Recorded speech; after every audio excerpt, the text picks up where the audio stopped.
important security headers, right? So important security headers such as X-rate limiting and the likes were missing across these applications.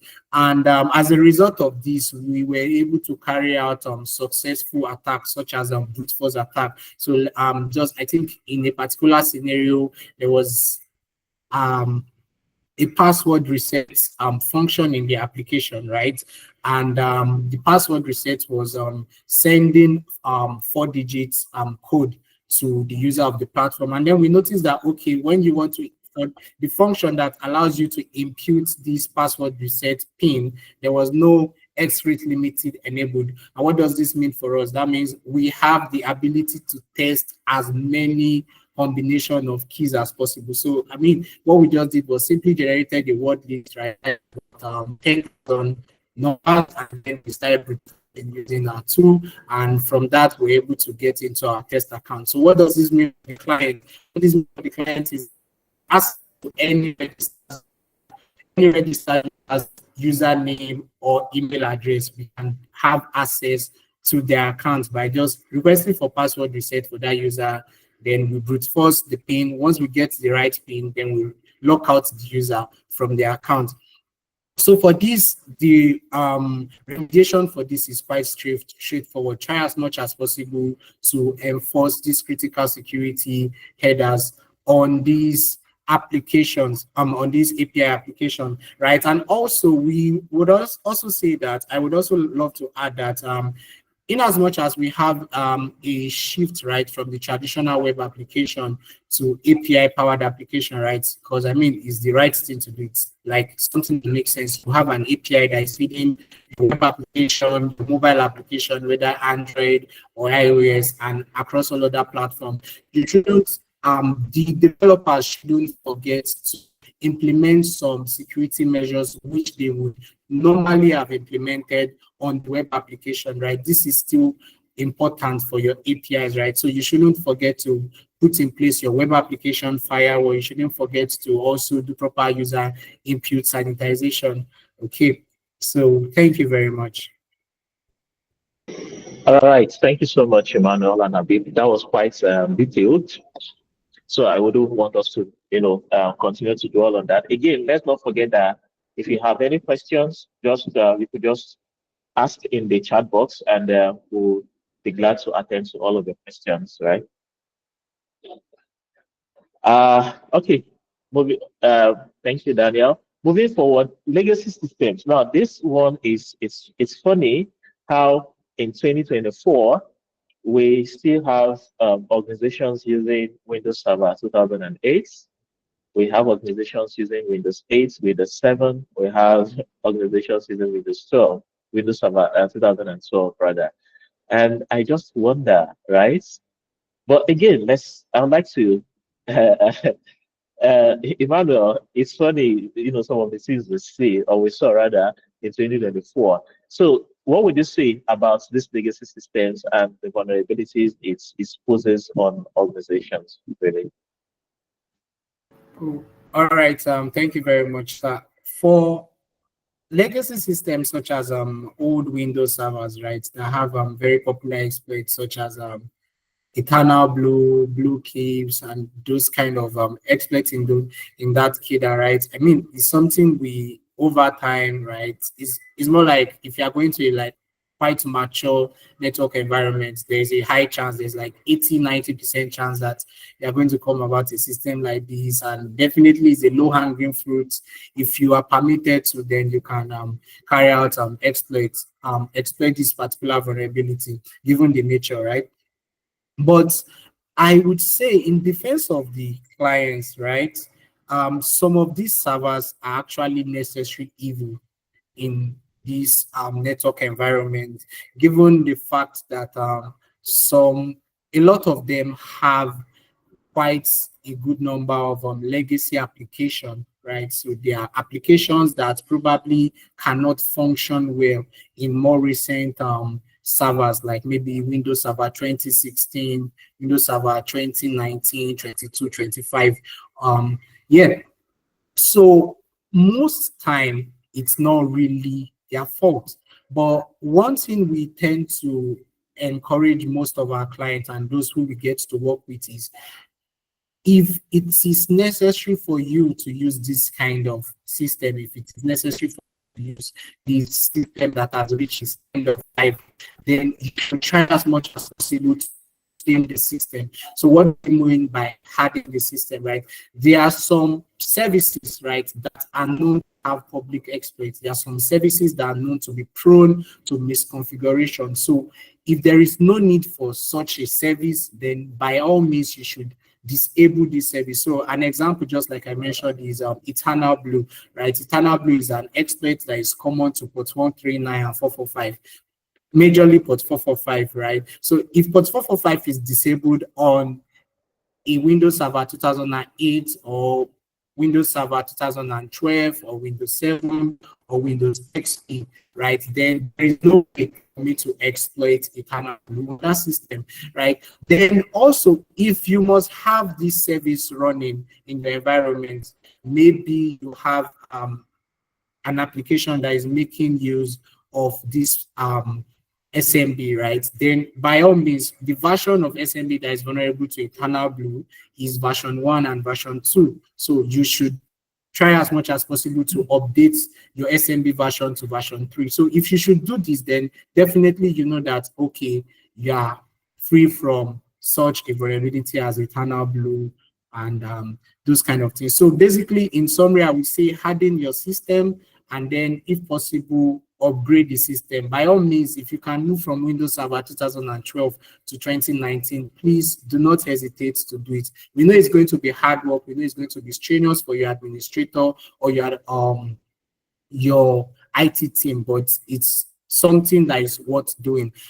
Still speaking on legacy system, I think one other one that was an eye-opener last year was IoT devices, right? And in fact, I had to make a publicity in a LinkedIn post sometime last year about this, right? Because we have quite a good number of IoT devices using quite outdated software or outdated technology, right? Just in a particular client environment, right?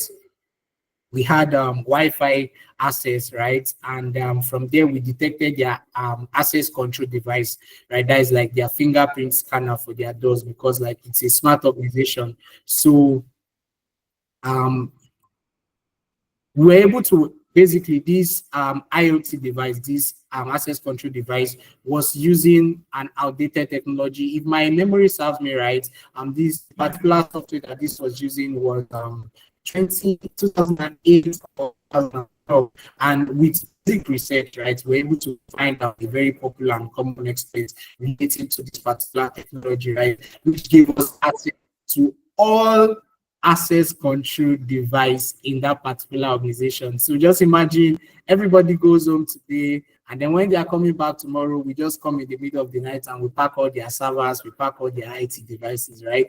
So that is just one scenario. So I would say for these IoT devices, right, it's easy for people to just assume that, okay, this thing is working, this is a smart device, and just neglect the aspect of updating these devices also. So IoT devices also needs updates, right? IoT device, you also need to speak to your vendor. Okay, this technology is out of date. Can you provide me with the latest and the greatest technology for this? So that is what I have to say pertaining legacy system. Thank you very much, sir. All right, thank you so much. You actually had a lot to say. Yeah. So, Habib, would you like to touch on that quickly? Yes, sure, definitely. I think Emmanuel explained everything well, and I just have a couple of things I'd like to add to, what he's mentioned regarding the mitigation strategies for legacy systems. So the first thing I would say is that, if these systems, if it's mandatory for them to be, within the network environment, they should be properly segmented, away from other systems, and this can easily mitigate attackers from getting access to these legacy systems. And another thing is, sufficient hardening, which I believe Emmanuel did justice in explaining how that will help in the long run. And one final thing I would like to add is that having thorough risk management and assessment is something that should be considered when you have, legacy systems within an internal environment.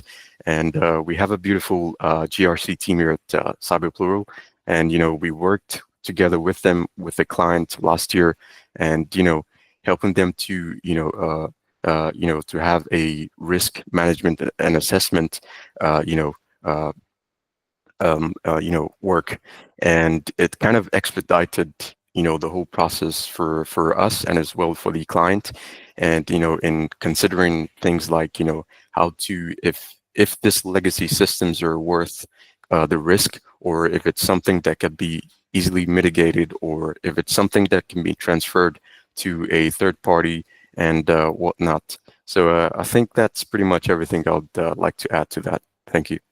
All right, thank you so much, Habib. It's a good thing you mentioned the part of risk assessments and proper audits of assets, just to help mitigate these vulnerabilities.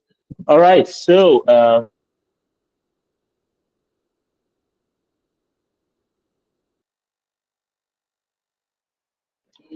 so we're almost coming to the end of this segment of the webinar.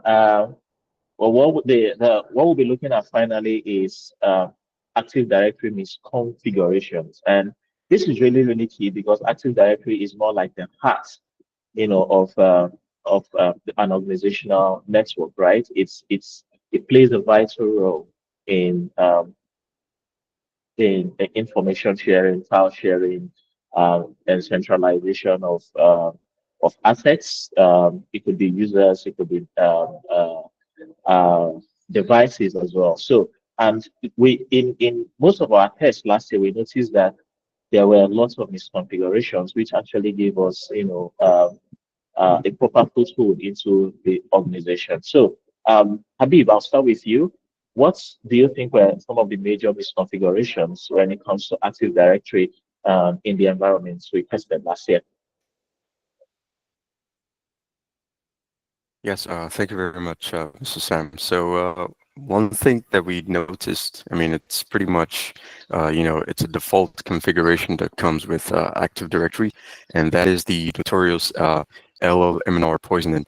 So this vulnerability works in such a way that when DNS server fails within the network, something called LLMNR, which is the link local multicast name resolution. So this protocol acts as a DNS server when the actual DNS server fails within the network. So let's say, for instance, I'm trying to access a file share within the network, and then I was trying to access a file share, and for example, I made a mistake while typing the name of the file share. So this will trigger something called LLMNR broadcast. So because the DNS server, let's say, for example, the file share that I was trying to access is called CyberPlural, but I made a typo and inputted CyberPlu, for example. So if any resource or any services within the network or even file share that doesn't have that name, the DNS server is not going to know what that is. So when DNS doesn't know what that is, it's going to fall back to the LLMNR protocol. So this will send an LLMNR broadcast within the network like, hey, who is CyberPlu? And then we, as an attacker, we would have a rogue server called responder within the network to listen for this LLMNR broadcast. So once that triggers, when the user within the network triggers that event, we would be able to capture the user hash. And then from there, with this hash, we can, we can crack it if the password is not really strong, or we can, relay this hash or spray it. Sorry, we can relay it within the network. Sometimes we have, cases where administrators, they're using the same password to they're using the same password for user provisioning, basically. So this can be passed around within the network to gain access or foothold into other systems within the network. So we would, encourage organizations to consider having this protocol disabled, and because attackers consider this as a low-hanging fruit. Like, this is one of the few attack vectors that threat actors go after once they're inside an Active Directory environment, for example. So if and if LLMNR is needed, actually, like if it's something that is a must, so we would advise that there should be proper network access control within the network, and most importantly, the user accounts should have should use strong passwords, and they should not use reusable passwords. Like they shouldn't repeat the same passwords over a long duration, and policies such as a password duration, maybe every 3 months the password should be rotated.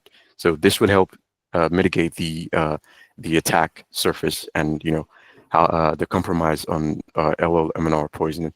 So, and I think I'll hand over to Emmanuel to add more to everything I just said. Thank you. All right, Emmanuel, the floor is yours.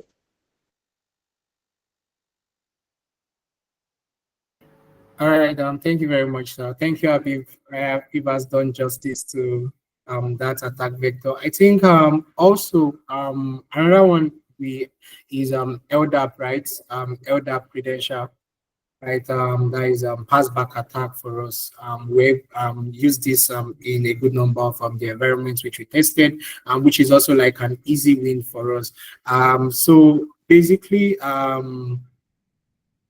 for environments where they have devices such as printers connected to the Active Directory environments, to the Active Directory, then what this means is that these devices need a mode of authentication to the Active Directory, right? And a lot of time we know that when it comes to devices such as the printers, is either the administrator leaves it with the default credential, or there is no authentication at all on this device. So for a particular environment, okay, I'm going to be giving a scenario of an environment which we got to, but I'm going to be talking about the good side for the organization, right? So we got to this environment, we tried the low-hanging fruits. We're not the first, it wasn't the first pen test for them, right? So obviously they have done like their due diligence in setting taking care of attacks such as LLMNR, like Habib has mentioned, and a few other ones. And okay, what other low-hanging fruits can we check out for in this environment?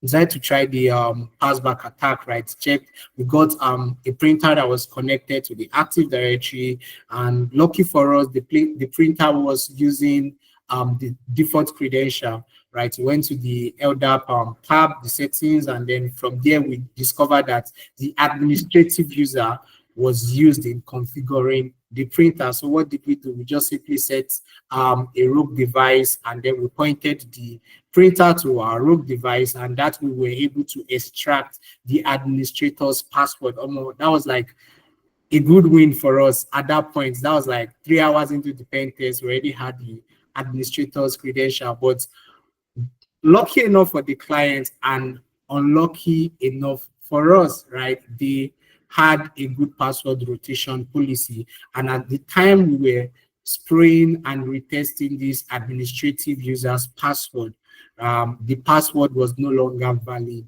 across the environment. So it was painful for me, but definitely on the part of the IT team for that particular client. So the point I'm trying to make out of this is that when you do the basics, trust me, to a very large extent, you will be able to deter attackers from wreaking havoc across your environment. So I mean that was a no-go area for us. So we had to devise another means to work and deliver clients for that value for that particular client. So for this, I would say for devices that seem not so important in your organization, you don't want to neglect them. So you'll be surprised by what an attacker can do by just having access to your printer, right? So please do not neglect important devices that looks like they are not so important, like your printer and other low devices in your environment. So they are also affected by security. Thank you very much. All right, thank you so much, Emmanuel. I mean, we are coming to the end of this segment, at the end of this segment already. So, but before we move into predictions for 2025. What are your final thoughts in terms of recommendations now to everyone listening on how to, better uh, stay safe and secured, basically? Emmanuel, you could go first. All right, thank you, sir. I think for me, I would say the very basics of security should not be neglected. So we've observed over time that it's easy for organizations, it's easy for our clients, organizations rather, to get into the rat race of getting the latest and the shiny security tool, right? Maybe marketers are obviously doing their job. They market these tools to these guys, and obviously these tools have what they do in the environment.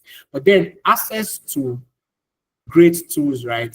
Access to important and costly tools do not negate the importance of doing the very basics when it comes to security, right? Like basic updates of systems, proper user input sanitization, making sure you have all your assets, you know what is existent in your environment, and you make sure that you are not leaving some low-hanging fruits around for attackers. So for me, I would say, if I should put it in a phrase, I would say do not neglect the very basics of security. You'll be so surprised by how far this will take you. Thank you, sir. All right, thank you so much, Emmanuel. Bill, your final thoughts?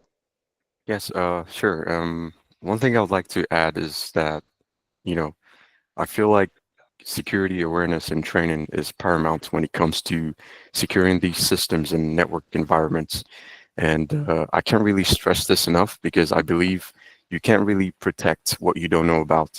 And I feel like more organizations should, provide more security trainings for their, IT team and the development team, and if possible, to cross-functional teams as well, because, when they have these awareness, or these trainings, they're going to be more cognizant about about best practices. And just like Emmanuel said, just doing the basic housekeeping is, it goes a long way. And once you have these in place, it really mitigates the attack surface of your environment. And one other thing pertaining to the security awareness training and secure coding practices, specifically for development team and the IT team as well, because we had a case where we were on an engagement, and then security misconfigurations, such as having an API documentation that is publicly exposed to the internet. And we were on this engagement, and during our reconnaissance stage, we discovered an API endpoint that controls the domain. At first, we were not really sure of, okay, what does this API does? Like, what is its function? What is its use? We were not really sure of what it does. But after digging through the application, we saw that the API documentation for that API specifically was accessible to anyone across the internet. So with with having this in place, we were able to gain insider information of how the API works, the parameters that are used in the API, the behavior of the API itself, as well as the authentication method used. And this gave us a plethora of information that helped us compromise the API. And one other thing I would like to add is that uh, we should be more cognizant about leaving hard-coded credentials like passwords or API keys in in the source code of any application that is deployed into production.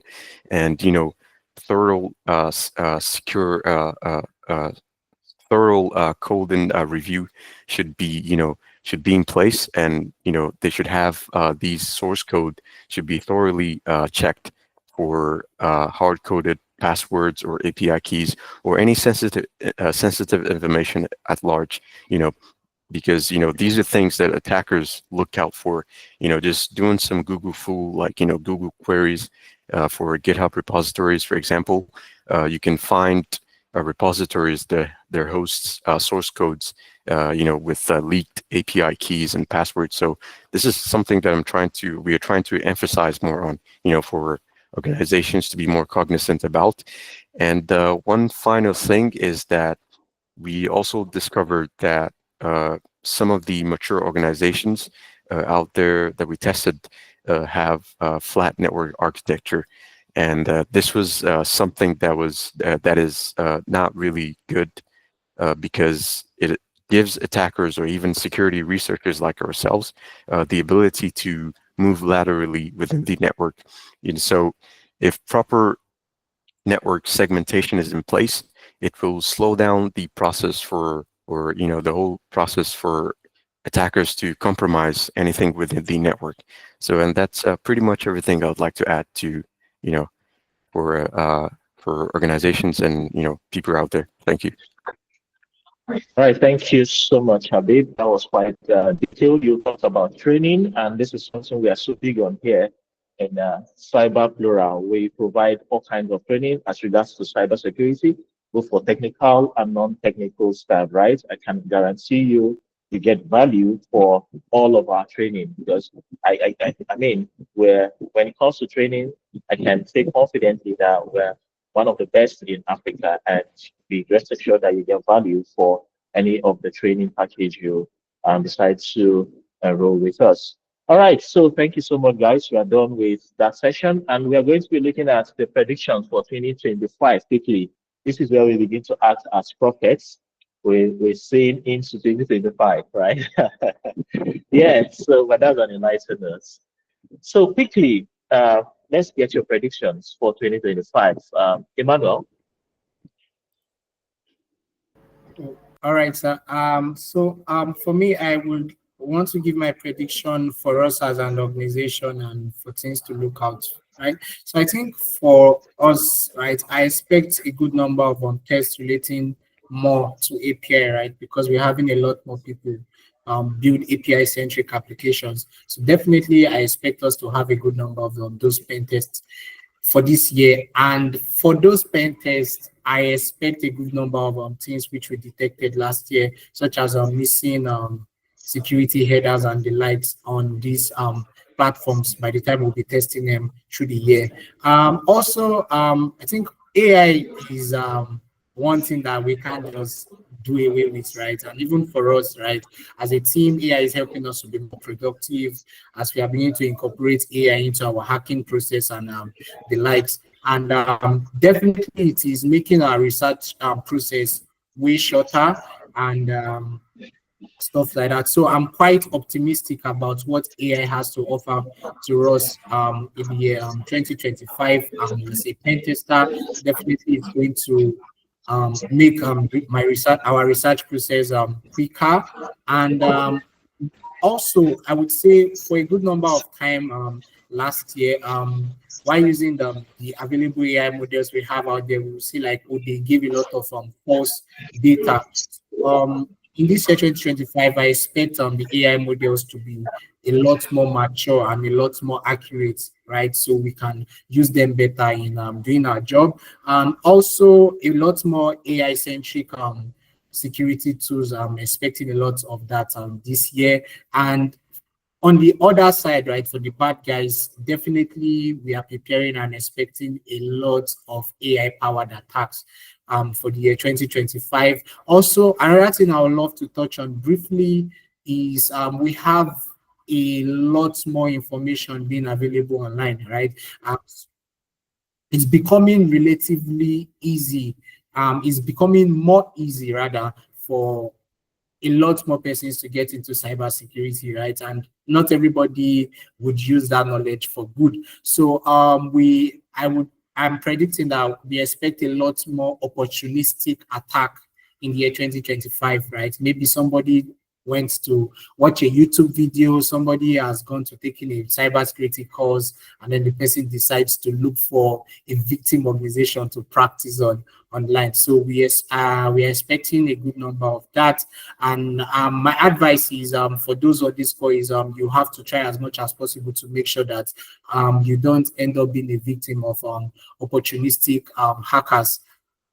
So I think that would be it for me. Thank you. Thank you so much, Emmanuel. Habib, your Yeah. predictions.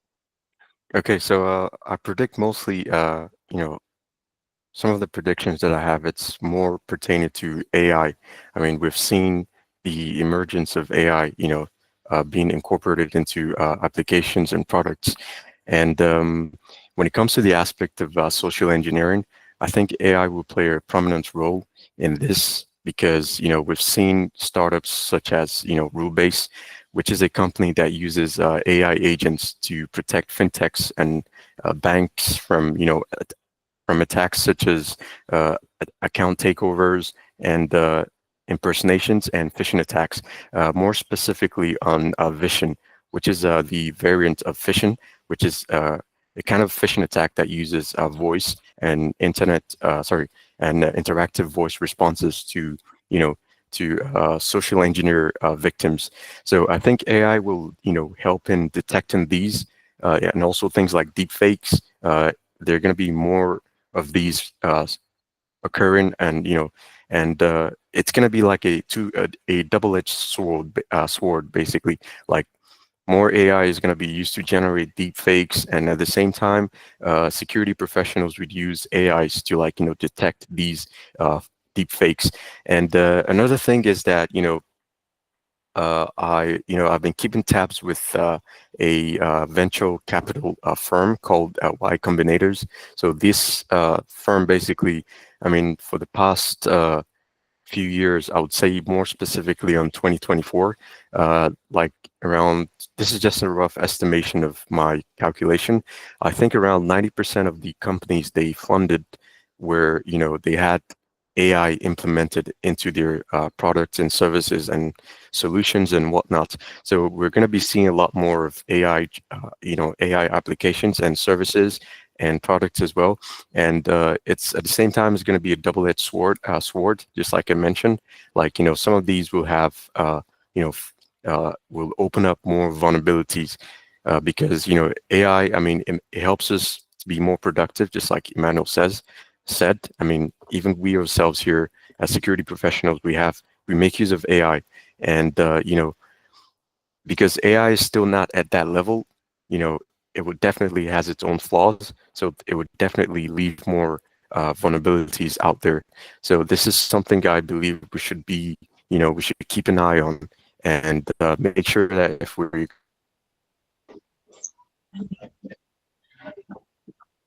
going to be using AI with our services, we should have proper testing and configuration in place. I believe AI would detect malicious packets within the network. I think AI would definitely help expedite the identification of these All right. vulnerabilities, So, and that's pretty much all right. All right. Thank you so much, Habib. Yeah, both of your predictions around AI, which makes sense. So for me, yeah. So I predict that in this year, in 2025, we are going to uh, have more, have like an evolution of regulatory frameworks, right? And of course, that will be as a result of the evolution of AI. So the frameworks will have to be have to experience this evolution too to basically cater for the rise in the use of AI. That's one. Then two, I also predict that there's going to be a lot more collaboration between the governments and the industry, right? This 2025, a lot of I predict there's going to be a lot of collaboration, and of course, emergence of indigenous cybersecurity solutions in Africa. I feel we are going to start coming up with our own solution. We are going to start developing locally our own cybersecurity tool or services that will be unique to us. That's something I believe strongly will be happening in 2025. And as well, um, now we're hearing about quantum computing and all of that. So uh, that is also a thing, especially when it comes to encryption. That is cryptography, right? Because it's really going to make easier decryption of keys, and because we are going to have faster computers now to do some of these descriptions. So yeah, those are like my predictions for 2025. And yeah, that's it. Thank you all, and we'll be glad to take your questions here. Okay, so we have a question from Jackson Godwin. Please, more questions could come in. Yeah. What is the exploitation rate in 2024 and what sector was more vulnerable? Yeah, I would say exploitation rate for most of the CVEs were between 20 to 30%. Yeah, 20 to 30%. Emmanuel, what do you think? Oh, yes, I agree with you. I just for to answer, it will be hard for us to answer what sector was more vulnerable, given the they have different types of people in this context. So if I say this sector, I don't know, maybe somebody will start picking up on that particular You're, sector. you're, So let's just leave you're that to. breaking. The network is breaking, Emmanuel. Okay. The network is breaking. Abid, would you rather take that? Sorry, can you hear me Yeah, now? sure. Okay. Okay. Can you hear me now?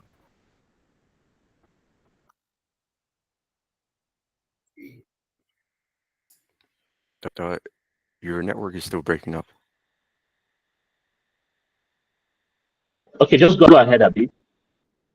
Okay, all right, sure then. So regards to that question, I think during the last year, I think more web applications were targeted by malicious actors out there, and one of the things that I noticed was that some open source projects were were high value targets for threat actors and APTs, advanced persistent threats. They sneaked in malicious code into open source projects. And I think there's going to be more of that this year because, a lot of organizations and people are using open source projects. So I think this is going to be one of the new attack vectors that's going to be, surfacing in 2025 and, the coming years. Regards to the exploitation rates, I believe that was the question for last year. I lost the question, but I can't really give a rough estimate, but I think somewhere between 20 to 30% of these vulnerabilities were exploited, just like Mr. Sam mentioned. So I think that's pretty much everything that I have to I have to add to it. Yeah. All right. Thank you so much, Habib. We're expecting more questions. However, we want to really thank you all for joining us on this webinar series today. More will come. And again, we are Cyber Plural, a managed security service provider, and we are located in Abuja with presence in Lagos as well. And basically, we provide security, managed security as a service to organizations, both large and small scale organizations, public and private organizations too. Some of our services include vulnerability assessments and penetration testing, um, incident response, auditing, that's got a governance, risk, and compliance, and as well training. We have a remote training program here at Cyber Plural, which I can assure you is one of the best you can get in Africa. So do well to contact us if you need any of our service, and you can also follow us on all of our social media platforms too. Some of the tools used for these exploitations. Yeah. Now we wouldn't want to. Uh, I mean, publicly give that out. Yeah. So sorry, we can answer your questions. But again, I can just generally there are vulnerability tools for vulnerability assessments. There are tools for interception. There are tools for reconnaissance. Carrying out OSINT. So there are different tools depending on what you want, and even for internal recon too. When you've gained access already, you want to escalate privileges. There are different tools, so you can just do your findings on these different tools. Yeah, thank you, Jonathan. Any other question?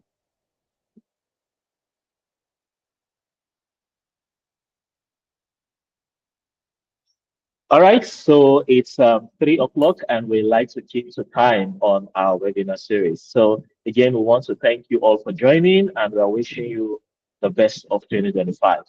Bye bye. Thank you everyone for joining us. Bye, guys.